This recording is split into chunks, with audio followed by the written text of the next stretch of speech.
Yeah. Good evening, sir. Hello, sir. Hi. Good evening, Professor.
Okay, can we get started?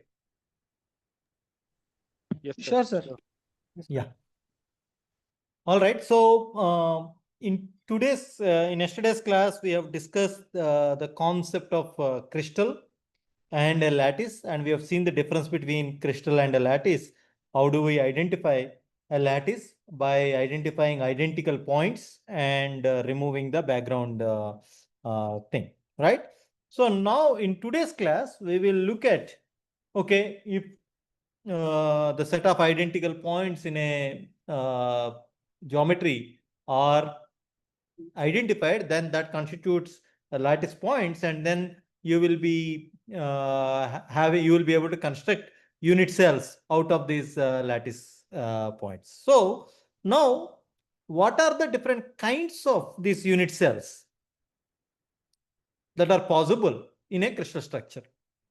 So this is something that is very fundamental that we need to understand, or it's a good information to have when you are participating in the discussion about various crystal structures.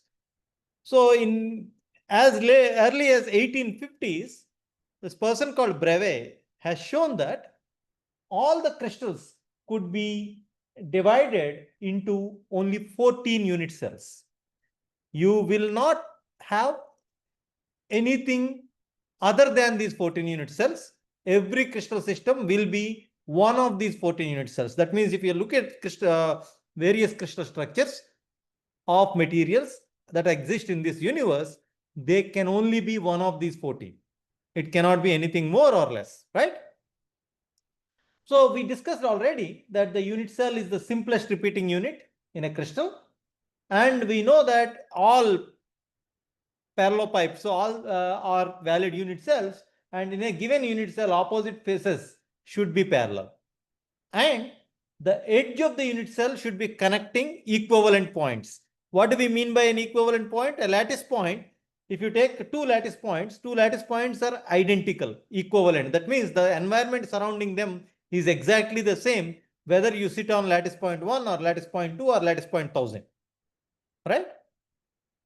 And we have also seen in yesterday's class that it is possible for us to have more than one unit cell for a given crystal structure. However, the convention suggests that you choose the smallest unit cell with highest level of symmetry. That is how you choose, you say that the crystal is having a such and such unit cell. Okay. So according to the Brevet's definition, so you have these 7 fundamental geometries, right? They are called the cubic crystal, tetragonal crystal, orthorhombic, rhombohedral, hexagonal, monoclinic, and triclinic. And some variations of these 7 families will constitute total 14 Brevet lattices. What do you mean by a cubic crystal? A cubic crystal is characterized geometrically by having all the 3 sides equal, A equal to B equal to C, and all angles are 90 degrees. And if you start relaxing the constraints, that means you are relaxing the symmetry level. And as a result, you will have different structures. Okay. So, in summary, you get so these are the 14 types for each crystal family: cubic family, hexagonal, tetragonal, orthorhombic, monoclinic, and triclinic. In that, you will have different variations. All these variations put together, you will have 14 Brevet lattices. For example, if you look at the cubic system, a cubic system can exist in a primitive lattice. What do you mean by primitive unit cell, by the way? What is a primitive unit cell? It has only one. Yes, it has only one lattice point per unit cell. Very good. So, as we have discussed, for a crystal structure, you can have a primitive unit cell or a non-primitive unit cell as well. So, if you look at the cubic crystal, you will see that the cubic crystal will be existing in the primitive unit cell structure, which is called simple cubic structure. You will have 8 corner atoms, and that's all. Atoms are sitting at 8 corner points. And you have another structure called body-centered structure and face-centered structure. Body-centered means you will have, in addition to these corner atoms, you will have one atom at the body center. And face-centered means each face center will have one atom. All these are cubic crystals, just that this is a primitive cubic crystal and this is face-centered cubic crystal. Okay. Now, you see that in a case of hexagonal, you have 2 cases, rhombohedral and hexagonal. You see that only primitive unit cells exist. The base-centered, body-centered, face-centered do not exist. It is not possible. Similarly, for tetragonal, only primitive and body-centered exist. Orthorhombic will have possibility for primitive, base-centered, meaning only there will be atoms at the 2 base, this base and that top. Because why? Normally base-centered means only at the base, right? But why is there an atom at the top and still we call base-centered? It will be a base of next element. Because that will be the base for the next unit cell here. Because you have to tile unit cells in all the directions. And monoclinic will have only base-centered, triclinic will have only primitive. Now the question is, why is that some crystals families have only a specific crystal possible, that means specific unit cell possible, others are not possible. For example, a base-centered cubic crystal is not available. Why is that? So, the same figure that I have shown, a cubic will have, all of them will have primitive. I means body-centered, F means face-centered, C means end center or base-centered. You see that cubic crystal have body-centered, face-centered and primitive, but it does not have end-centered unit cell. So now the question is, why is that a cubic crystal does not have an end-centered unit cell? let us try to look at that. If at all an end-centered cubic lattice exists, it should exist like this, isn't it? This is how an end-centered cubic lattice exists, unit cell exists. Now, let me tile this fellow with the next end-centered cubic lattice. Okay? If you tile these two guys, then you will see that you can actually construct another primitive unit cell. Here, this guy has only primitive unit cell, and if you tile this fellow, you will generate exactly the same structure. But instead of using a non-primitive unit cell, I could use a primitive unit cell to describe that, which means this primitive unit cell is same as this end-centered cubic crystal.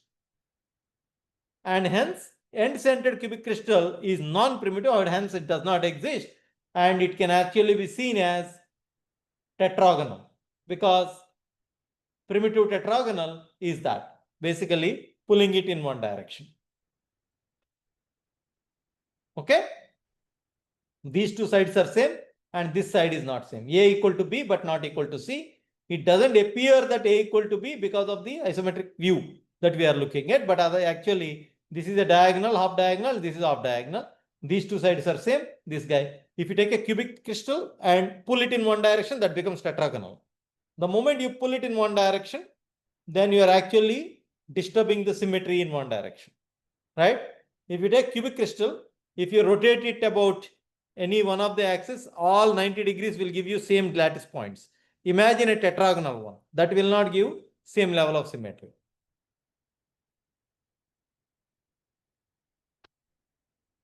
So if you look at a cubic crystal, you will have three fourfold axes.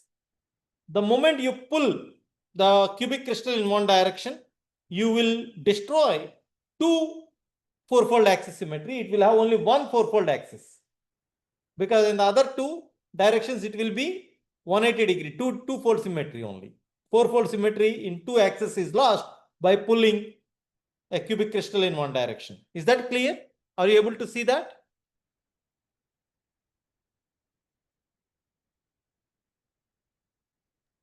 Why a tetragonal has only one fourfold axis?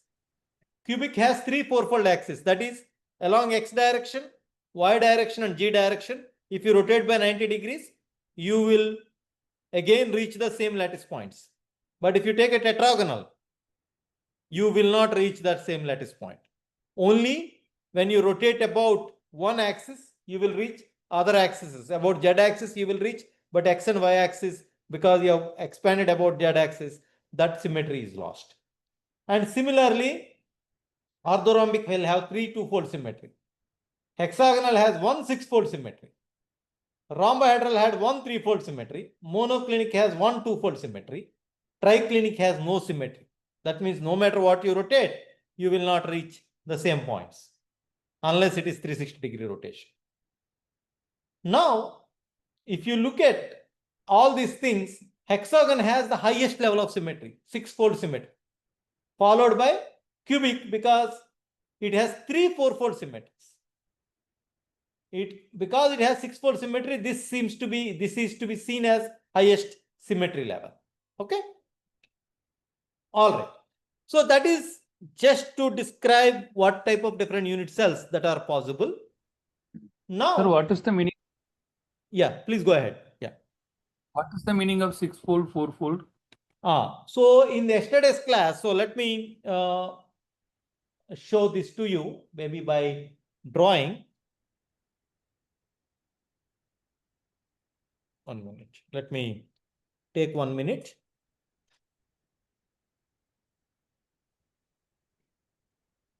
Threefold is XYZ. Let me demonstrate that. Give me 1 minute. I will demonstrate that to you in.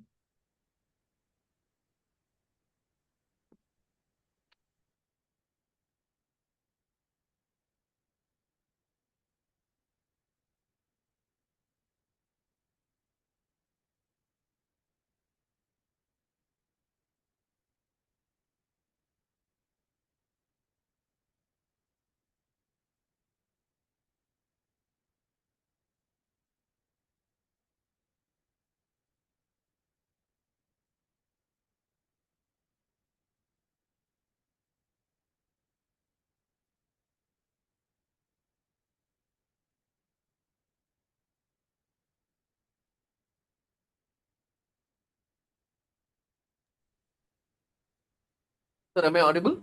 Yes. Are you able to see my screen? Yeah. Yeah. Sir, Okay.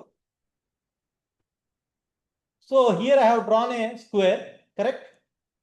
Yes, sir. So now if you look at these points A, B, C, D are my lattice points. Okay. yeah. If I am rotating this fellow by 90 degrees. Okay. Yeah. If I rotate this fellow by 90 degrees in the clockwise direction. So let us say if I am rotating this fellow by 45 degrees, how does it look like?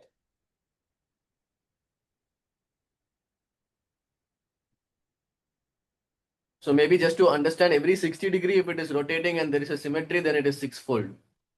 Absolutely. So every 90 degrees if I am rotating, after rotating these points about its axis, about the central axis, if these points again are occupied by the corners, Yeah. that means these corner points should be our lattice points, right? Yeah, For yeah. a Yeah. square, if I rotate it by 90 degrees, only then it will occupy these corner points. Otherwise, it does not, isn't it? Yeah, Yeah, yeah. sir, got it. So 360 by 90 is fourfold. 4. Now, if you think about a cube,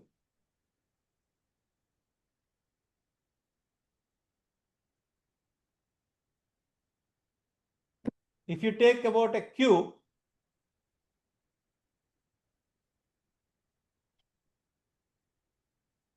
if you look at this is a cube, right?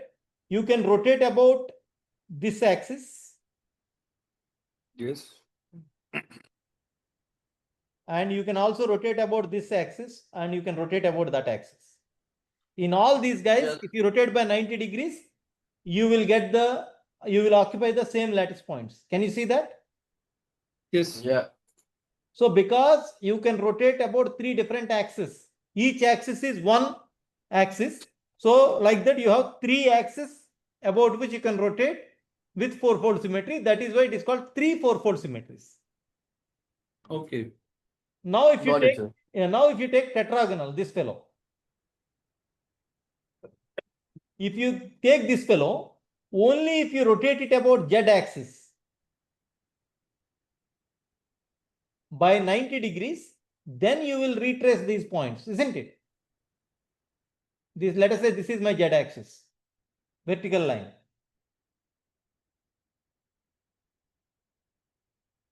Can Yeah, you see yeah, that? correct. Yes, sir.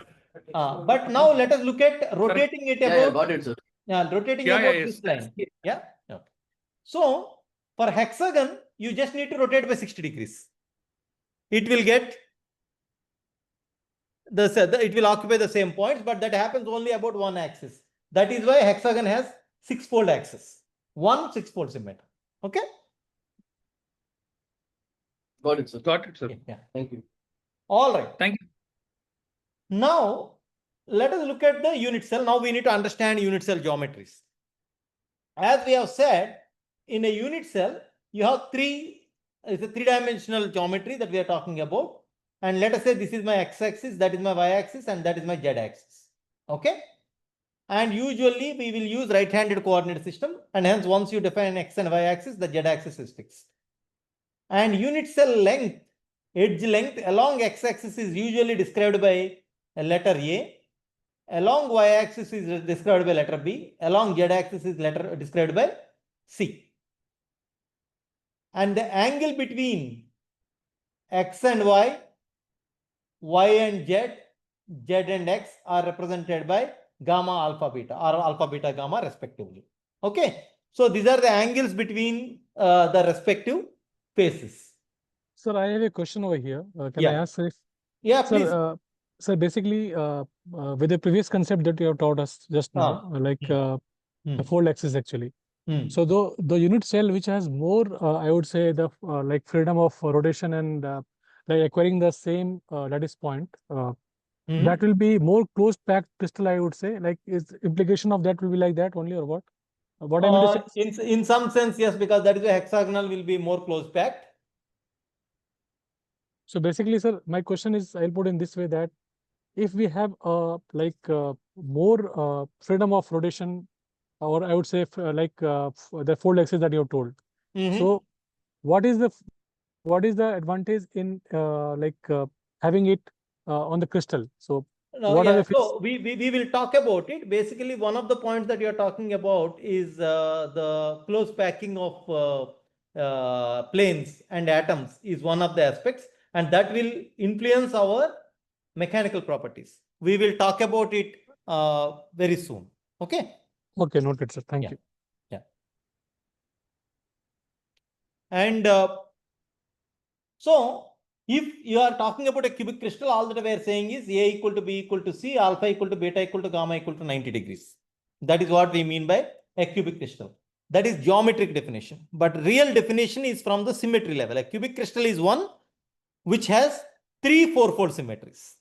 That is how crystallographers define symmetry a cubic crystal. They don't usually necessarily, this A equal to B equal to C, alpha equal to beta equal to gamma equal to 90 degrees is an outcome of that 3 fourfold axis symmetry. Okay. So any typical unit cell is designated by these parameters A, B, C and alpha, beta, gamma. Okay. So that is very important. So you take the origin of the coordinate system at one of the cell corners. You can decide where you want to take your origin. It need not be only here. You could take here or here or here. Accordingly, you define your the lattice parameters. So these A, B, C, alpha, beta, gamma are called lattice parameters. Okay. Sir, Yeah. sir, just to clarify, this alpha is the angle between z axis and plane formed by AB. Yes. Okay, sir. Thank you. Yeah. So, as we have discussed, we have already said it several times, unit cell is the basic building block of a crystal structure. It represents the symmetry of the crystal structure, and all the atom positions in the crystal may be generated by translation of the unit cell by integral multiple distances along its edges. What is the meaning of that? So, if you want to generate the next set of lattice points, so let us say this is one lattice point, each corner point is a lattice point.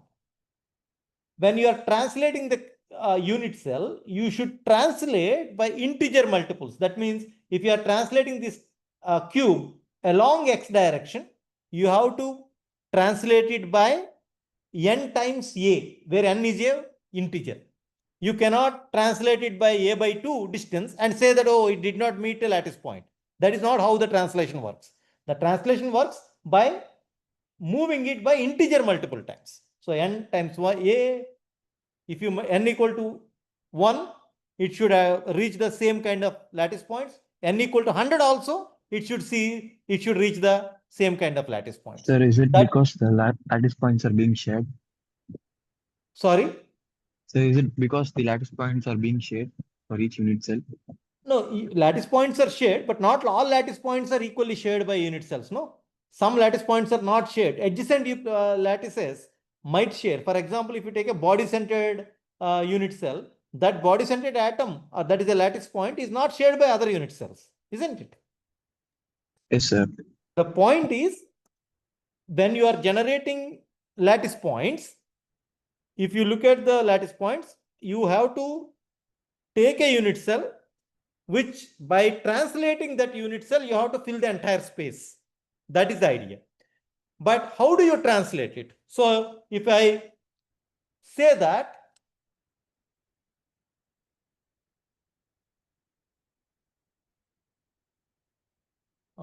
yeah.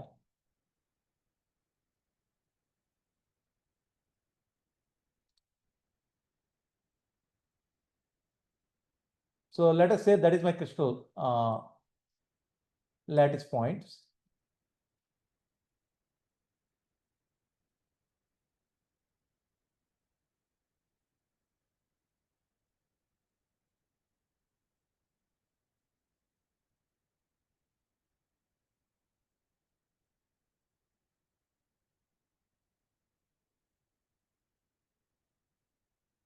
And let's say my unit cell is that.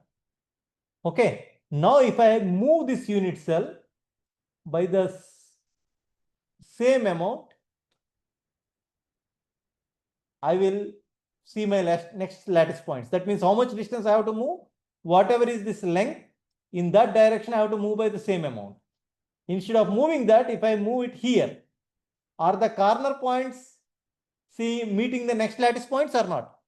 No, sir. No. So then I cannot say that what is the meaning of a unit cell when you take a unit cell, and if you translate that unit cell, you should be able to fill the space completely. But what is qualified to be a unit cell? A unit cell is a geometry in which all the corner points are occupied by lattice points. So the translation should be done in a specific manner. The translation should be done in a manner in which it is translated by integer multiples of the lattice length, right? So it should be 1 times. If you translate, you will reach these points. If you translate two times, you will reach these points. I have not drawn it perfectly, but that is what it means, right? If you translate it 3 times, again you will reach those lattice points. That is the meaning of filling the entire space by translation. Okay. Yes, sir. Thank you.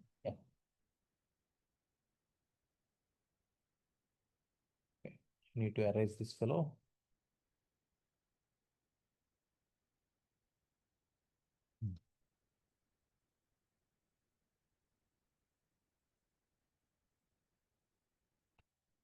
So now let us try to understand how do we describe a crystallographic point. When I say crystallographic point, we are talking about any position in the crystal. Typically, when we are talking about crystallographic point, we actually talk about a lattice point in the crystal. Okay. So that means a point where an atom is sitting in some sense. So the position of any point within a unit cell, is specified in terms of its coordinates. So for example, if you take this unit cell, along x, the length is A, along y, the length is B, and along z, the length is C. You can see that along x length is A, along y length is B, along z length is C. Okay. Now when you are talking about description of a point, what you will do is you will describe the position as fractional multiples of that unit cell. What do I mean by that? Suppose if I am talking about this point P, this point P is identified by Q times A along x direction, R times B along y direction, S times C along z direction. That is how you will reach point P. Then, in order to describe that crystallographic point in crystallographic language, the way to describe that is not to write the absolute distances, but mention it as fractional multiples. So that means you simply write Q, R, and S. And you don't put commas besides them. You just simply write those 3 numbers. So for example, in this particular picture that I have shown, Q is equal to 1 by 2, R is equal to 1 by 2, S is equal to 1 by 2. Do you agree? Because 1/2 of A, 1/2 of B, 1/2 of C. So the representation of this point P will be 1 by 2, 1 by 2, 1 by 2. That's how it should be represented. Right? That is the way a crystallographic point should be represented within a unit cell. Is there any question there? So that is like saying we set the origin to one corner of the unit cell. Exactly. That's what I said. No, you can choose origin to be anywhere you wish. And accordingly, you define the distances. So now, let us say you have chosen your origin here instead of here. Okay. If you are choosing your origin here, then you have to move along negative x-axis, isn't it? Yes or no? Yeah. Then it will be minus 1 by 2. Okay. Yes, I got it. Yeah. So now let us look at, let us say you have this crystallographic, this unit cell whose length along x-axis is 0.48, A is 0.48, B is 0.56, C is 0.5 nanometers. Now you need to locate the point 1 by 4, 1, 1 by 2. So how do you identify that point?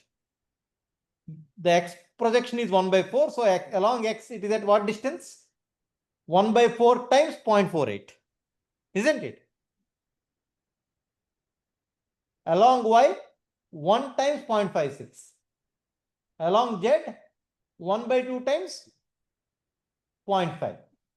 So if you look at this fellow, if you have to locate 1 by 4, 1/4 along that guy, and then along y, 1 full length, and along z, here 50%, 1 by 2. And that will be your crystallographic point, right? So x is equal to 0.12, 0.56, 0.25, and 1 by 4, 1, and 1 by 2. And that is your crystallographic point. That is the point that we are referring to. Okay. Is there a question here? Everyone understood this point? How to identify a crystallographic point given its indices? These are called crystallographic point indices. Now, I'll give you one exercise. This is a body-centered cubic structure. And I'm mentioning, because it is cubic, it is A. Now I would like you to write the crystallographic point representation for all these 9 atoms. 8 corner atoms and 1 center atom. Can you please write down?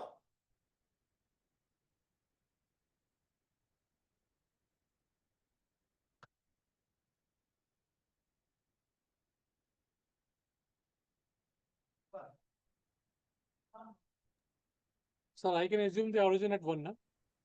Right? Hello?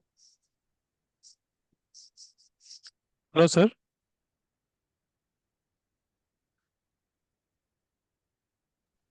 Yeah, Roshan, you can assume. Yeah. So now, what will be the crystallographic point representation for point 1? I assume it's 0, 0, 0. Yeah, it should be 0, 0, 0. Why should we assume it to be 0, 0, 0? Because you told us like origin can be anywhere. Suppose you But I find have given the origin, no? I have given the sorry. origin. Sorry, so I just missed that point. Sorry. Yeah. How about point 2? 1, 1, 0, 0. 1, 0, 0. And point 3? 1, 1, 0. Point 4? 0, 1, 0. 0, 1, 0. Point 5? 1 by 2, 1 by 2, and 1 by 2. Yeah. It's You should not assuming it's write. center. You should not write 0.5, 0.5, 0.5. You should write 1 by 2, 1 by 2, 1 by 2. Right, sir. Okay? Yeah. Point 6? It's basically 0, 1, 0. 0? 1, 0. 0, 0, 1. So 0, 0, 1. Sorry. 0, 0, 0, 0. 7? 7 will be 1, 1, 0, 1. 1, 0, 1. 8? Yeah. 1, 1, 1. 9? That will be like 1, 1, 0, 1, 1. 0, 1, 0, 1. 1, Sorry. 1. Yeah. Very good. Okay. Yeah. So, it's pretty simple, no? We know how to identify crystallographic points. Now, for the same thing, imagine your origin is at 5. So that means the x-axis, sorry, the coordinate system is moved to 0.5. Then can you write the crystallographic points for all of them? Just your coordinate system has moved from 1 to 5 without rotation. It is just translated there.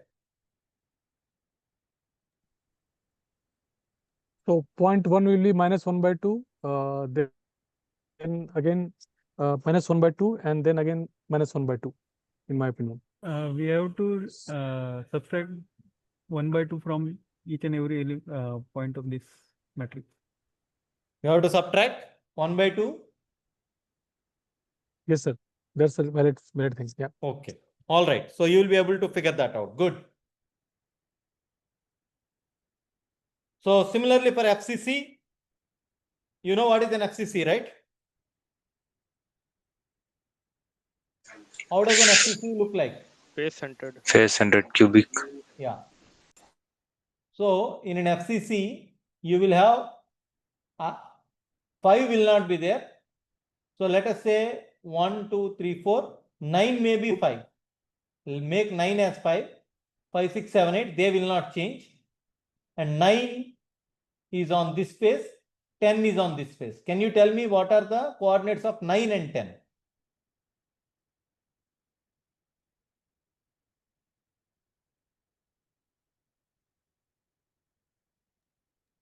One by two, One by two. 1 by 2. 1 by 2, 1 by 2. 1 by 2, 1 by 2. Very good. We have done that just a while ago. All right. So good. So we know how to identify crystallographic points. Once you have these fractional values, you just have to write them side by side. That is as simple as representing a crystallographic point. And Sir, next, one question, sir. I'm sorry to just bother you a bit. Please. Sir, 5, we told that 1 by 2, 1 by 2, 1 by 2. Okay. And you told that you should not write 0.5, 0.5, 0.5. So like I got, like personally I got the logic, but I just wanted to get confirmed why it is so. That is, so there is no logic here. It is only a universal representation system that crystallographers agreed to. Oh, okay, sir. Okay. Okay, sir. Yeah, Noted. that's all. Noted. Yeah. And now next we sir. will talk. Yeah, please. Yeah. Actually, here A value is not given actually. So are we assuming it to be 1 actually? No, you are not assuming it to be 1 because whatever may be the A value, if you go previously, no, if I see the first picture, it is written as fractional multiple of that distance. So we are writing only Q. We are not writing Q times A here. Okay. Yeah. So this is a fractional multiple. Yeah. Okay. Yeah. So next we will talk about crystallographic directions. What is a direction means? It's a line. It's basically a line between 2 points. Or in other words, we are talking about a vector, representation of a vector. Now, how do we determine the directional indices? So there is a procedure that one needs to follow in order to be able to represent the vectors in consistent manner. What we need to do is, whenever you want to represent a vector, the vector should be positioned to pass through the origin. Meaning, if at all the direction vector is not passing through the origin, you are allowed to translate the vector without rotating it. You can translate the vector so that the vector's tail is passing through the origin. So that is the first thing that one needs to do. Then, once it passes through the origin, once the tail is attached to the origin by translating it, then what you need to do is, you need to find the length of the projections of these vectors on each of the coordinate axes. Projection onto x-axis is A, projection onto y-axis is B, and projection onto z-axis is C. And then you need to take these 3 numbers. These projections need not be integers, right? Integer projections. They could be fractional projections. All that you need to do is, you need to multiply these 3 numbers A, B, C with a common factor so that all 3 numbers are reduced to smallest possible integer. All 3 of them should be multiplied with the same factor so that there are no fractions there. Everything is an integer. Okay. And then once you have those integers, call them U, V, and W. And again, without putting commas, you write U, V, W, but enclose them with a square bracket.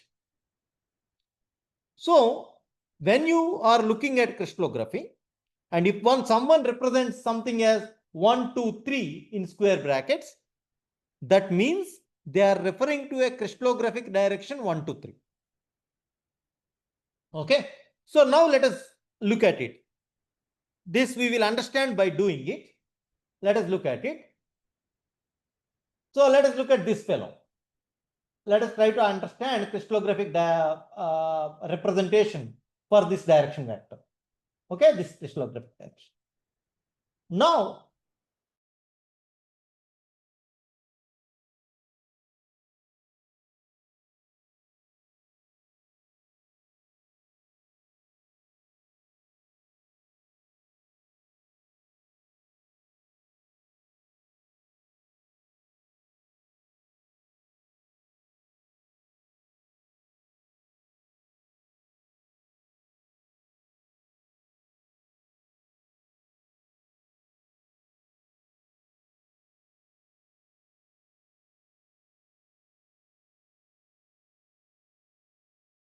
Guys,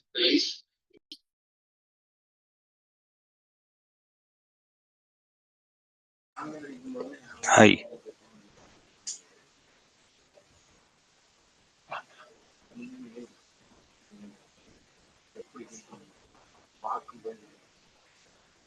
Some disconnect happened, sir. Sir, you are in mute, sir. Sir, you are on mute.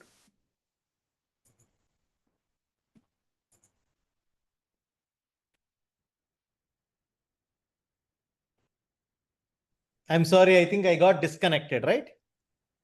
Yes, sir. Yes, sir. Are you able to screen is see with it? Now you are able to Yeah, see yeah. the screen? Yes, sir. Yes, sir. Yes, sir. Where did you lost me? When did you lost? The next slide only. Okay. Next slide. So the crystallographic direction, when you want to construct, the way to construct is the following. Okay. So you have a right-handed XYZ coordinate system, and that should be first constructed. For convenience, the origin may be located at a unit cell corner. You choose your origin to be at a unit cell corner. Okay. And let's say that the coordinates of 2 points that lie on the direction vector, for example, the tail is x1, y1, z1, and the head is x2, y2, z2. Then you simply replace x2 minus x1. So you subtract tail points, head points from tail points. This is regularly that we do. And the coordinate differences are normalized in terms of the lattice dimensions. Lattice dimension A, B, C. And that will give you 3 numbers. And these 3 numbers are multiplied or divided by a common factor to reduce them to smallest integers. So that common factor could be n. This is how you could do. Okay. So let us look at this fellow. This is your direction, crystallographic direction. So one way to go about it, all that we need to do what? It is cutting x1 axis, x-axis at A. So x1 is equal to A, y1 equal to 0 because it is not cutting, it is here, and z1 is equal to 0. So that is what it is, and this is x2, right? You identify the position point locations of x2, y2, z. So that basically means that you are trying to find out the crystallographic point coordinates and for the head and tail. And as per the prescription, you find the difference between x2 minus x1, y2 minus y1, z2 minus z1, and divide that with corresponding corresponding lattice parameters A, B, and C. Right? Then you got x2 minus x1 by A, y2 minus y1 by B, z2 minus z1 by C. x2 minus x1 is what? Minus A. Right? x2 minus x1 is minus A. y2 minus y1 is B. z2 minus z1 is C by 2. So now you don't have it in terms of A, B, and C, but a fraction of C. So one half times C is what is there. Now what you need to do?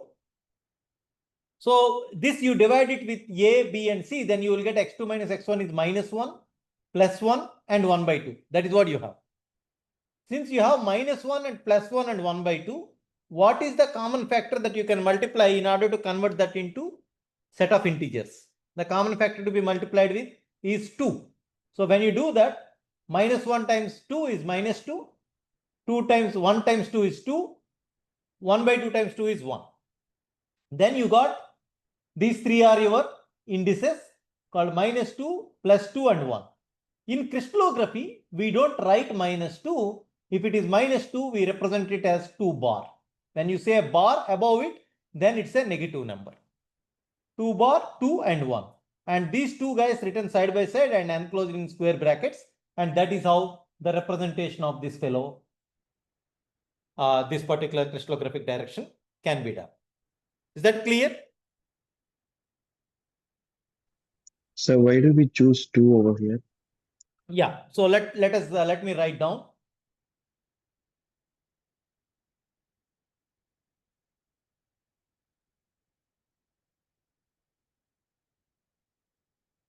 Okay. So x2, after doing this, what did we say?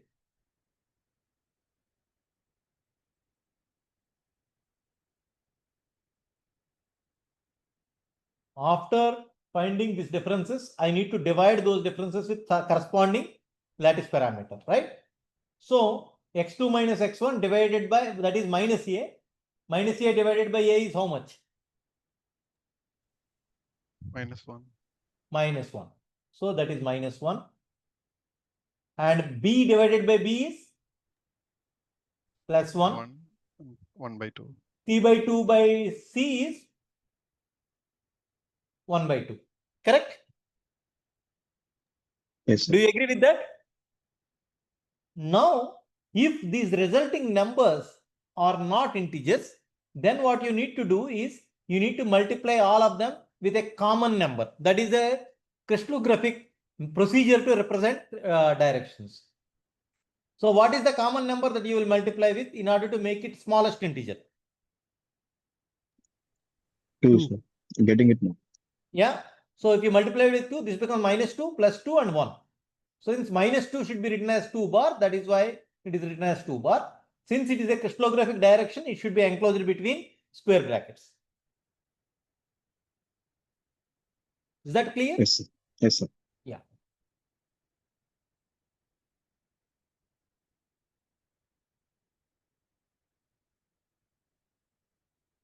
So now let us draw 1, 0, 0 direction.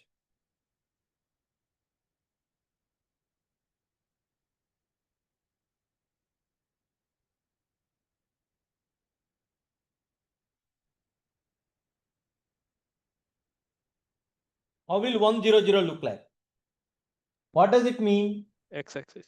X-axis. Yeah. So it is projection onto x-axis is 1, 0 projection onto y-axis, 0 projection on z-axis. That means it is not cutting z-axis or y-axis. That is your 1, 0, 0. Right? What is 1, 1, 0? In XY plane diagonal That line. is your 1, 1, 0. What is 1, 1, 1? Diagonally in Diagonal, three diagonal directions. also. That is what we call body diagonal. Okay? Is that clear? Yes, sir. Now, how do we identify the crystallographic direction indices for this particular direction? How do we do that? 1, 2, 1. 1. So let us go in steps, right? So what is the projection of this fellow onto x-axis? 1 by 2. Yeah, write down 1 by 2. Onto y-axis? 1. 1. 1. On z-axis? 0. 0. 1 by 2, 1, 0. Now in order to make it an integer, smallest possible integer, what should I multiply it with? 2. 2. 2. So it should be 1 by 2, 1, 0 should become what? 1, 2, 0. 1, 2, 0. 1, 2, 0. So instead of writing a by 2, because it will be anyway divided by a, so I am writing 1 by 2, 1, 0, 1, 2, 0. That is how you write these crystallographic directions. Now let us draw 1 bar 0 in a cubic unit cell. That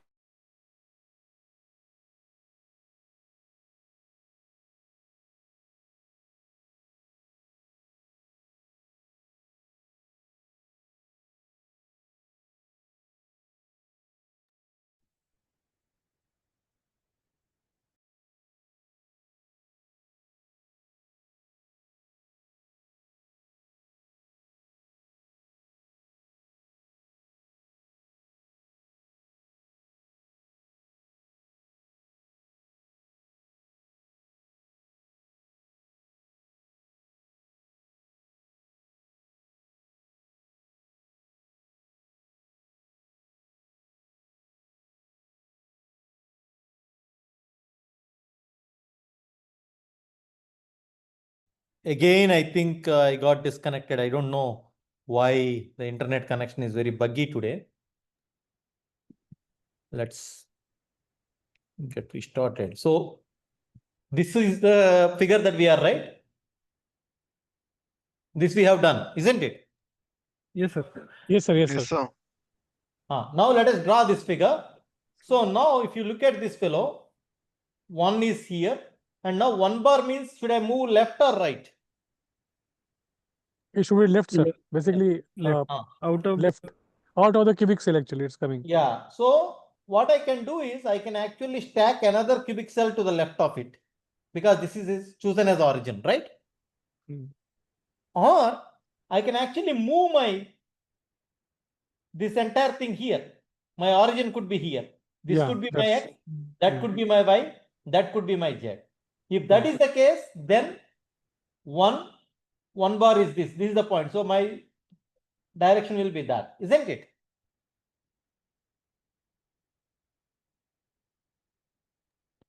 I could actually put that because this is in the negative direction. Or let me show you how the other thing can be done.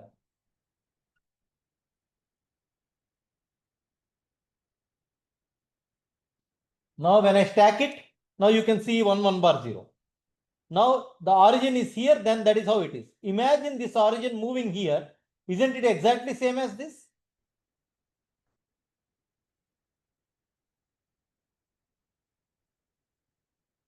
Hello? Yes. Yes, sir. Yes, sir. Yes, There sir. is. Yes, yes. Yeah. So that is what we can do either way. Either way is fine. Both of them are acceptable. Okay.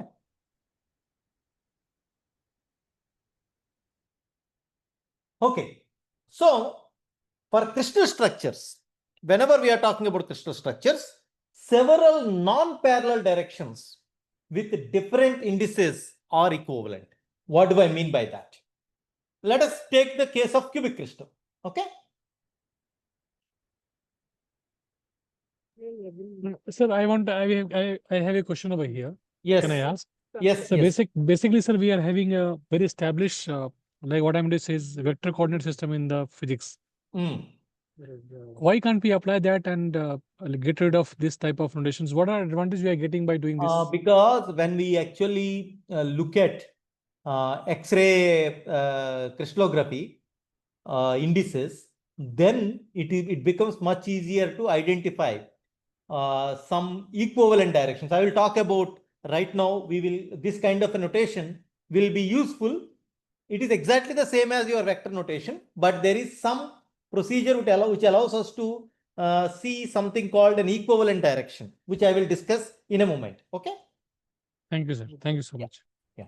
So now let us look at the scenario. Now you have in this particular place, you have one atom, correct? Another atom. Oh, you are not able to see what's going on. Visible, sir. Visible. Visible, no? No, I'm drawing atoms. Are you able to see the atoms? Yes, sir. Yes, sir. Yes, sir. Let us say this is a simple cubic system. Okay. Forget about everything else. So there are 8 atoms. Now, let me look at 2 directions. let me draw one direction, that is 1, 0, 0.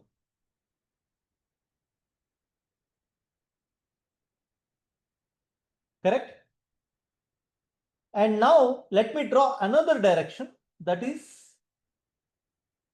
this is what? 0, 1, 0. Do you agree? Yes. And that is 0, 0, 1, isn't it?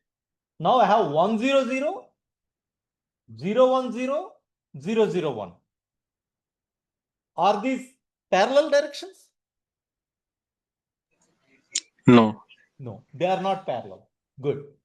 Now let me also draw another direction. What is that direction? 1, 1, 1. No, that is this guy extended out into the paper. 1 bar 0, 0. 1 bar 0, 0, right? And what is that fellow? 0, 0, 1, 1 bar 0. 0, 0, 1 bar. 0, 0, 1 bar. Now, the interesting thing about these, let us look at only the positive directions, 1, 0, 0, 0, 1, 0, 0, 0, 1. The interesting thing about these things is these three are non-parallel directions. They are not parallel to each other. But if you are here, if you are moving in this direction by units A units, and you will reach the next lattice point. As far as crystal lattice are concerned, is there any difference between this lattice point and that lattice point? No, sir, it should be identical actually. They are It should be identical. identical. So is there any difference between this lattice point and that lattice point? No, right? All 8 lattice points are equivalent. So if you take 1, 0, 0 direction in a cubic crystal, if I move A units, I am reaching exactly same environment.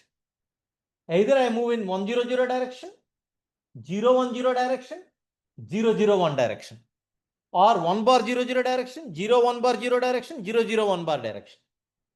Although all these directions are non-parallel, they are all considered equivalent directions, because by traveling that much amount, equal amounts of distance in that direction, I am experiencing exactly the same environment. The neighborhood is exactly the same. And hence they are called equivalent directions. So, in other words, if I am moving along this direction, let us say I am experiencing some force field. Imagine yourself sitting on one of the atoms in the crystal, cubic crystal, and you moving along this direction, and you moving along this direction. If you are not having any sense of the directions itself when you are sitting in the crystallographic system, then what you will observe is that the force field that you experience while you are moving from this point to this point or this point to this point will be exactly the same. Because it is exactly the same, that means you are experiencing same environment throughout these directions, irrespective of in which direction you are moving. These directions are called equivalent directions. Is that clear?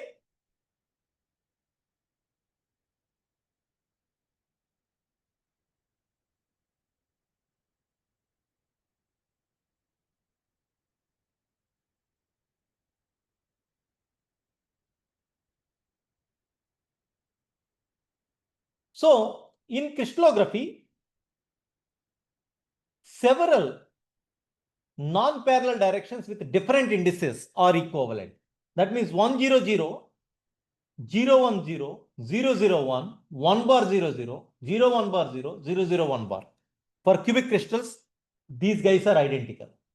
For non-cubic crystals also, they may be identical, but several non-parallel directions could be identical.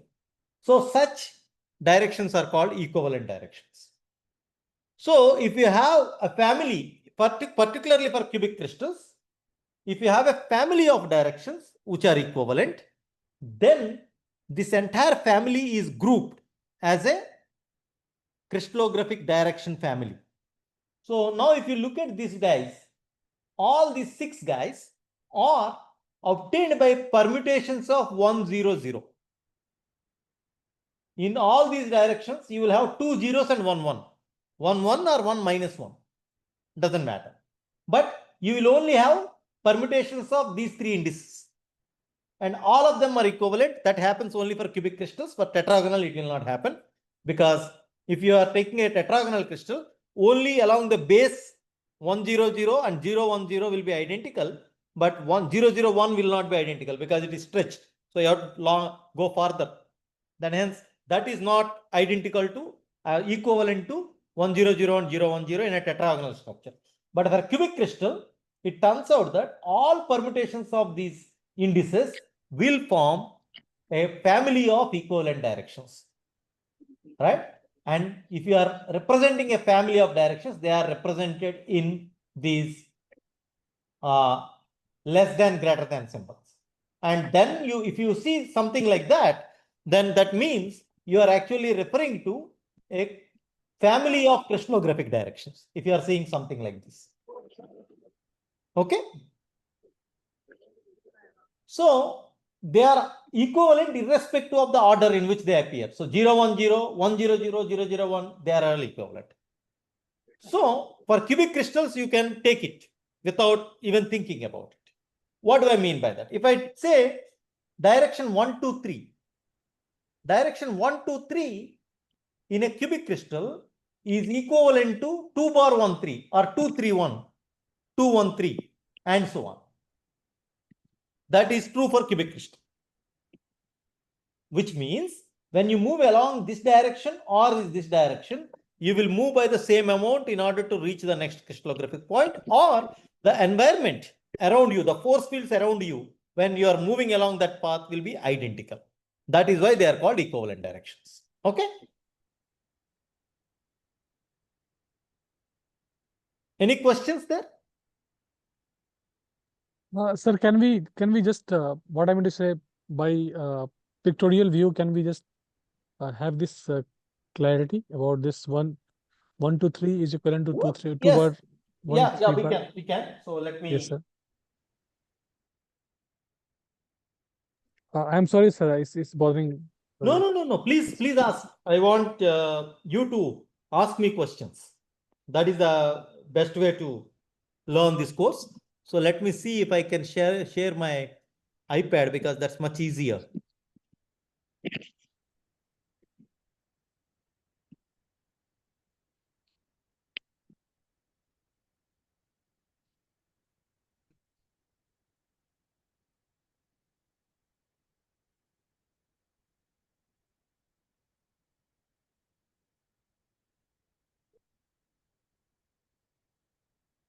Yeah, you're able to see my screen? Yes, sir. Yes, sir. iPad. Yeah. So let us look at some simple systems.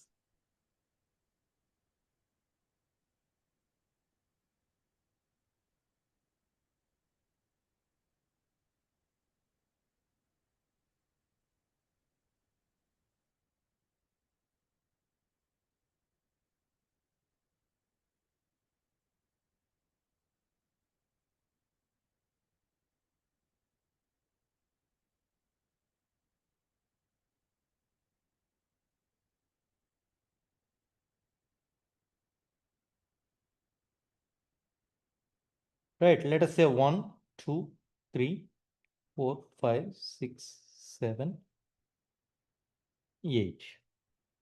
So let us say this is our x-axis, that is our y-axis, and that is our z-axis. Okay. Now let us try to identify the direction 1, 1, 0. What is 1, 1, 0? Projection onto x-axis is 1, y-axis is 1. So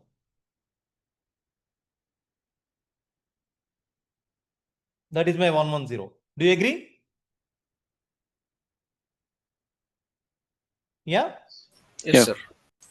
Now let us look at 0, 1, 1.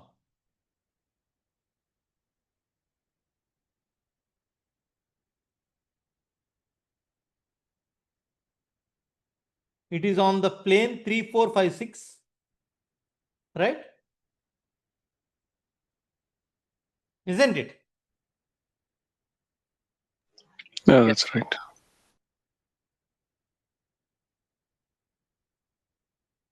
Because it is a cubic crystal, if I plot 3, 4, 5, 6, I am plotting 3, 4, 5, 6.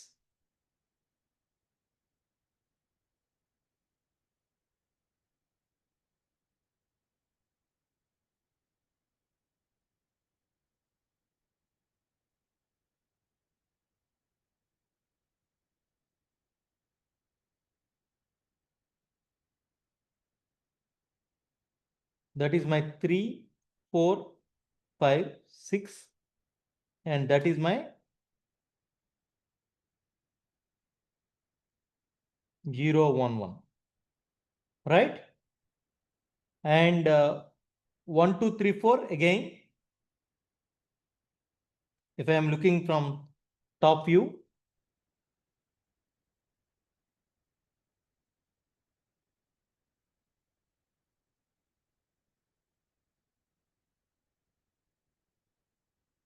one, 2, 3, 4.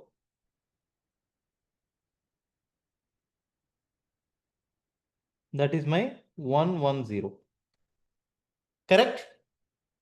And we know at each and every corner, you have identical atoms. Isn't it? Now, if you look at 1, 1, 0 and if you look at this 1, 1, 0 line and 0, 1, 1 line, right? You see that you will feel exactly the same environment if I don't tell you that you are running on this plane or that plane. Because you are going to feel exactly the same environment by moving the same amount of distance, you will find the next neighbor. While you are moving, you will see your neighbor exactly at the same distance to your left and to your right, to your left and to your right. That is why these two directions are called equivalent.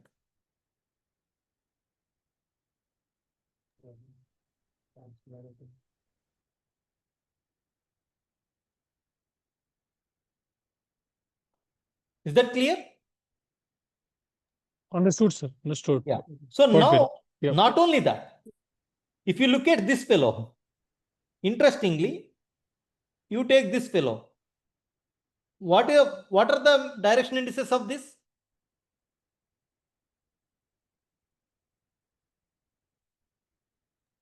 What will be the direction index of index of that? 0. First thing is 0, and second will be First thing will projection be on 0 because it is intersecting x-axis at 1. 1 yeah, bar. so- 0. 1 bar 0. yeah, yeah. Again, that will also feel exactly the same environment or not? Will it experience the same environment while you are moving from 3 to 1 or from 4 to 2?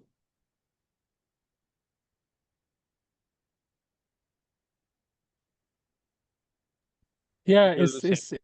So, it will be as same, a sir. result, Right.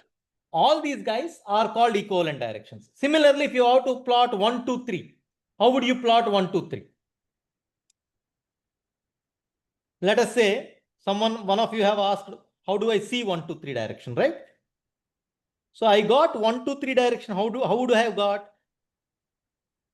There are two ways to do that. First, divide this with largest number. Then this will be 1 by 3, 2 by 3, 1. Hello. Yeah. Hello. Or I can tell like this also, sir, that I have a point where projection on X is 1, projection Yes. on Y is 2, and projection on Z is 3. That is correct. Right? But then you will go out of the unit cell. That's right. But Yeah. we are writing Yeah. crystallographic directions within the unit cell. Right. Got it, sir. That got is it. why I Got am doing this. Yeah. Noted. So now all that I need to do is I need to project 1 by 3 on x-axis. Let us say that is my x-axis projection. 2/3 on y-axis. So that means and z-axis. So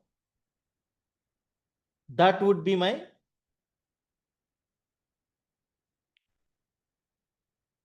1, 2, 3, right? Because 2/3 and then 1. That will be my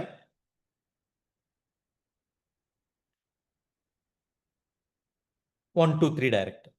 So 2 bar, 1, 3 bar, all the combinations will be equivalent directions. Okay?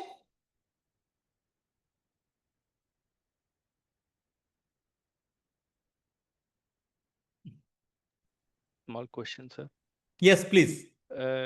In the 1, 2, 3, you divided by actually 3, right? Can I divide by 6? You divide it by 6. Let us see. Okay. So your question is why naturally you are dividing by 3. Let's go by that. 1 by 6, 2 by 6, 3 by 6. That will be 1 by 6, 1 by 3, 1 by 2. Right? Okay. I got it. Yeah. It doesn't become an It integer. doesn't matter because what you are doing is you are multiplying the vector with a scalar. Yeah. So it is, you are basically, see here we are not interested in the magnitude of the vector. We are interested in the direction of the vector. And hence it really does not matter whether you take it larger or smaller. All that we are trying to do is to represent the vector within the unit cell. Okay? Clear. Okay, good.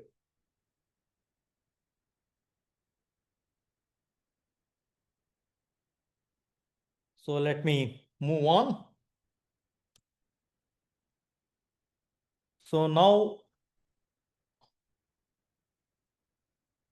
let us look at you are seeing now slides, right?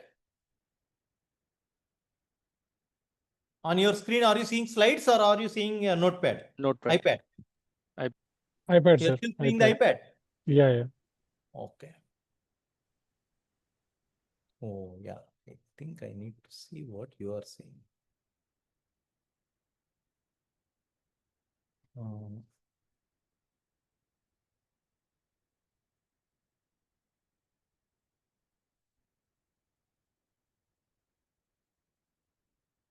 Yeah. Sorry. Yeah. Now you are seeing the screen, I suppose, right? Yes, sir. The screen is visible now. Good. So now let us look at crystallographic directions in HCP, hexagonally close packed structures. So just now what we have learned is that all equivalent directions will have permutations of the symbols. So you just take, if you know one direction, you can always find all the equivalent directions and all of them will be put together. Only one three set of indices you have to use and put them under Macaulay brackets, and then you will have that as your family of crystallographic directions. Now let us look at the crystallographic direction representation in hexagonal close packed structures. The reason why we would do that is because we deal with hexagonal structures in materials quite often. If you look at this fellow, you will have basis vectors A1, A2, and Z. 3 basis vectors, right? Like the crystallographic axis that we have. So that is your typical hexagonal unit cell. But when it is rotated and placed, then you will have this hexagon looking like unit cell. So in that, if you look at this direction, 0, 1 bar 0. Do you agree?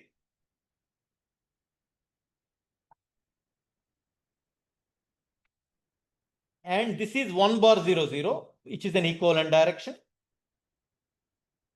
So if you look at this guy carefully, here to here you have 0, 1 bar 0. Here to here 1 bar 0, 0. Here to here, what is it? 1, 1, 0. Can you see that?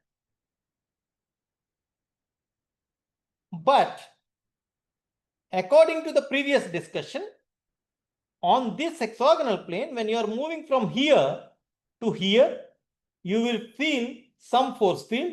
You will feel exactly the same force field when you are moving from here to here. That means this direction should be equivalent to this direction, isn't it? Or this direction. If it is an equivalent direction, then the indices should only be permutations of this. That means it should be some permutation of 1, 0, 0. It cannot be a new index if it is a equivalent direction. So if you are using this 3 index notation in a hexagonal crystal structure, your convention that the crystallographic direction, equivalent crystallographic directions will have same set of indices will be broken. Right? That is what we have seen here. So how do we circumvent this problem? So people have come up with some suggestions in circumventing this problem. So in this case, no permutations is possible for equivalent directions. So in order to avoid this, people have come up with something called a 4-index notation. Instead of 3-index notation, people have come up with 4-index notation, where you decide you have 4 basis vectors, A1, A2, and A3. Each of them are rotated about 120 degrees angle between them. Okay. A1, A2, A3 are in one plane and Z is perpendicular to that. And then you have 4 indices. Instead of UVW, you will have UVTW. And first 3 digits are projections along A1, A2, and A3. And the fourth one is projection along Z axis. Okay. Now, how does it work? If you have a 3-index notation called U dash, V dash, W dash, like 110, like we have seen, that can be converted to a 4-index notation using this formula. Let us not worry about how this formula is derived. But if you use this convention, then you will see that all crystallographic directions, equivalent directions, will have same set of indices, which are permutation.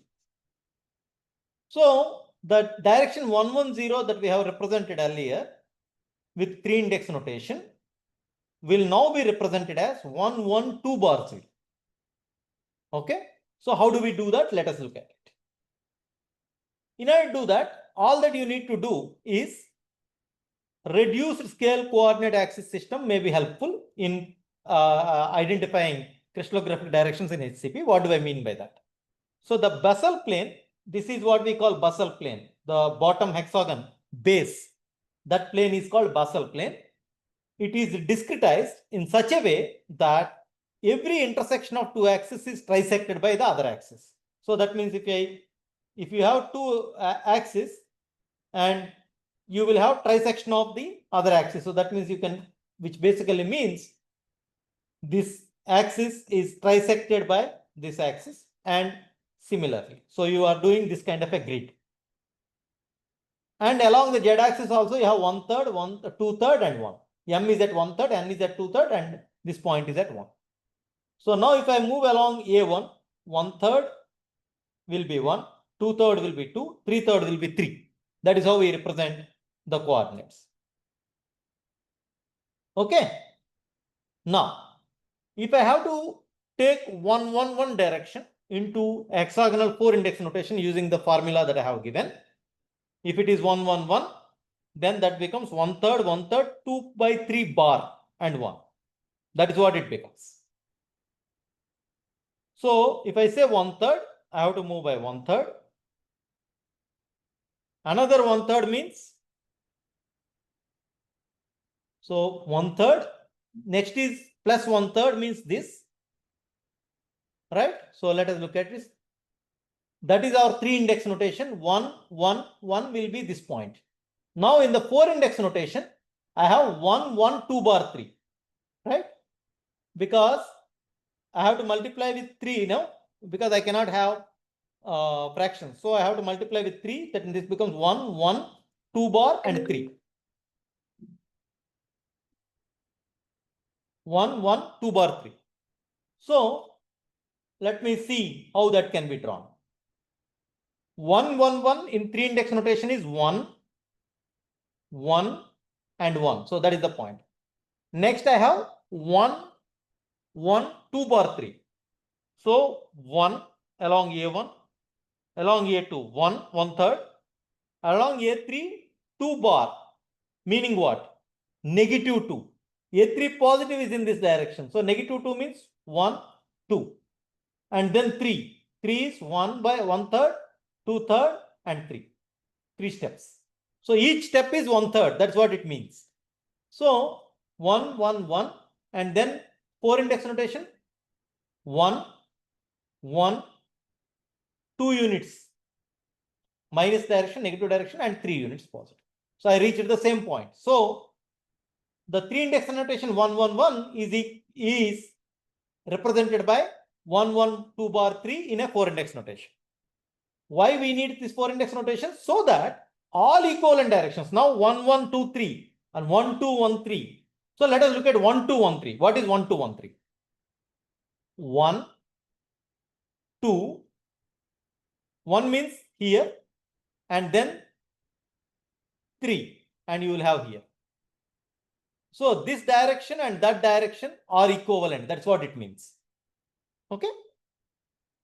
That is 1, 1, 2 bar 3. Any questions there? In the hexagonal? So it's Sir, quite no, we have got the intent of the logic behind this 3 index and 4 index notation. But the point is that why we require 4 index notation? Like No, what we, is we don't need it. We don't need it. You can still live with 3 index notation. But when we are dealing with math, all that you wanted to see is that all equivalent directions are represented by same set of indices. Okay? So as you have seen earlier,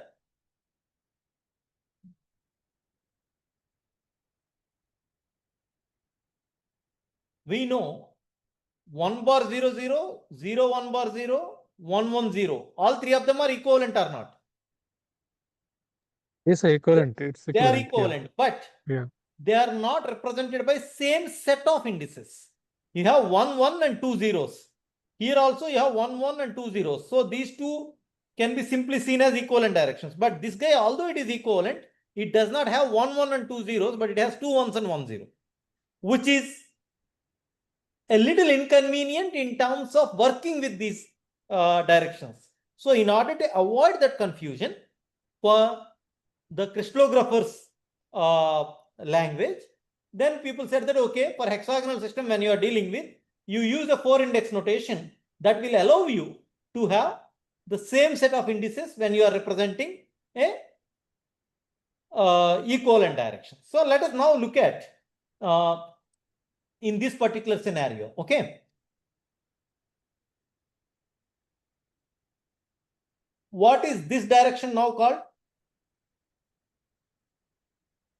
in the 4 index notation? Minus From 3, here to minus here? a 3, minus a 3, I would say. So that is 0, 0, 1 bar 0, correct? Yeah, yeah, yeah. What is this direction?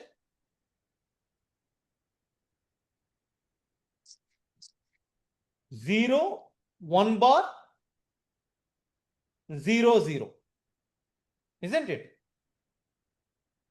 You are moving along, you are not moving along A1, you are just moving along A2. So Yeah. that will be 0, 1 bar, A3 direction you are not moving, so 0, and Z direction is also 0.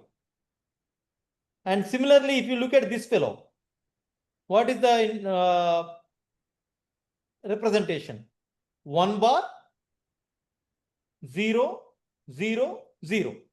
So all these directions are represented by 3 zeros and 1, 1. That is why they are all equivalent directions. Then whenever you say in equivalent directions, then you simply say 1, 0, 0, 0 in the angle brackets will represent family of equivalent crystallographic directions in a hexagonal system. Otherwise, you cannot represent that as a family because some of them are not. Okay. Because for example, 110 in 3 index notation is equivalent to 100 in 3 index notation for hexagonal system. In order to avoid that ambiguity, people have introduced this. However, if you are familiar, if you are aware of what is happening, you can still work with the 3 index notation. There is nothing that stops us. Okay. Thank you, sir. Yeah. And then you have represented points, you have represented directions. Now the most important, or not the most important, but next. So you have gone from 0th dimension, 1 dimension, now you have to go to 2 dimensions called planes. So how do we go about representing a plane? And the representation of plane is little bit more involved than points and directions. So I think we will discuss the representation of crystallographic planes in the next class, because we only got 4 minutes. I don't think we'll be able to cover that within that period. It needs at least 10 to 15 minutes to discuss that. Okay, so in that case, we'll discuss about crystallographic planes in the next class. Is that fine? Yes, sir. Yes, sir. One query. Am I audible? Yes, you are. Sir, this crystallographic directions and the indices, based on the examples that you have shown, which is basically cubic and HCP, I'm understanding it will not be possible in triclinic. Am I right? No, Because what there is is no not possible in triclinic? in terms of writing it as a family notation, like So family notation, what happens is, in a triclinic system, you will not be able to represent equivalent crystallographic directions. equivalent, yeah. Got Equivalent crystallographic directions as a permutation of 3 symbols. 3 symbols, yeah. Whereas for cubic system, it is all permutations of 3 symbols will represent a family of equivalent directions. But the representation of a crystallographic direction should be possible in any crystal system. Yeah, noted, sir. Yeah. Any other question?